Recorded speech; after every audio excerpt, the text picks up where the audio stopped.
Hello everyone, this is Anubrati Devnath, a trainee under Lexis & Company for the month of June. So as you have already watched the title of the video, now let's get started. So the case of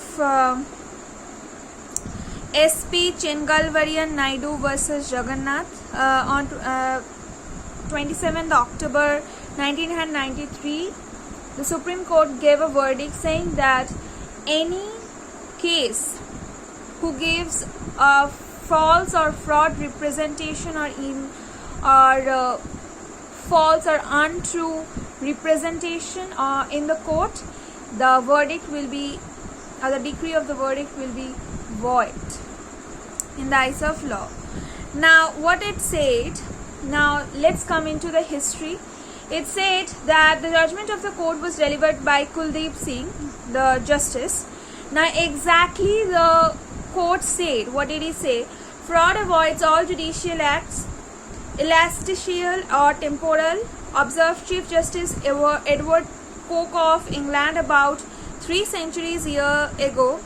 It is the settled proposition of law that a judgment or decree obtained by playing fraud on the court is a nullity and non-est in the eyes of law.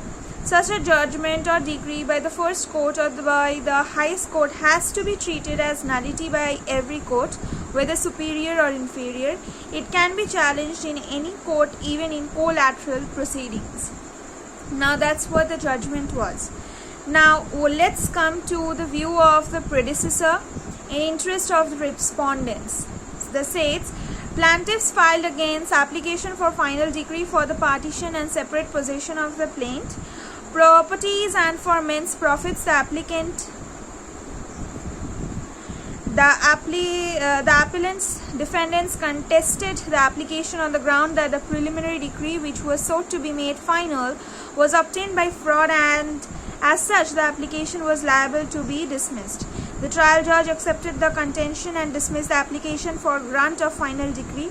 The respondent plaintiffs went in appeal before the High Court. A division bench of the High Court went through plethora of case law and finally allowed the appeal and set aside the order of trial order. The appeal is by way of certificate granted by the High Court.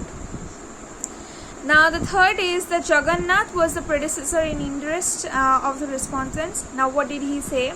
Now what according to him saying? He was working as a clerk with one Chunilal Sokar. Jagannath purchased at court auction the properties in dispute which belonged to the appellants. Chunilal Sokar had obtained a decree and the court sale was made in execution of said decree. Jagannath had purchased the property in the court auction on behalf of Chunilal Sokar, the decree holder, by a registered date dated 25 November 1945. Now Jagannath relinquished all his rights in the property in favor of this Chunilal Sokar. Meanwhile, the appellants who were the judgment debtors had paid the total decretal amount of Chunilal Sokar. Thereafter, Chunilal Sokar, having received the decretal amount, was no longer entitled to the property which he had purchased through Jagannath, without disclosing that he had executed a release date. Now let's come to the main point. What's the false was it? The false representation was without disclosing that he had executed a release date in favor of Chunilal Sokar.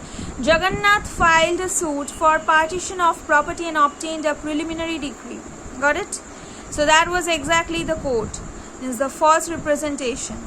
During the pendency of the suit, the appellants did not know that appellant Jagannath had no locus standi to file the suit because he had already executed a registered release deed, relinquished all his rights in respect of the property in dispute in favor of Chunilal Sokar. It was only at the hearing of the application for final decree that the appellants came to know about the release deed, and as such they challenged the application on the ground that non-disclosure on the part of Jagannath that he was left with no right in the property in dispute, vitiated the proceedings, and as such the preliminary decree obtained by Jagannath by playing fraud on the court was a nullity.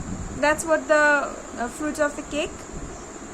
The appellants produced the release deed before the trial court. The relevant part of the release deed is as under: out of your assertions and out of trust vested in me, purchased the scheduled mentioned properties benami in my name through court auction and had that the sale confirmed.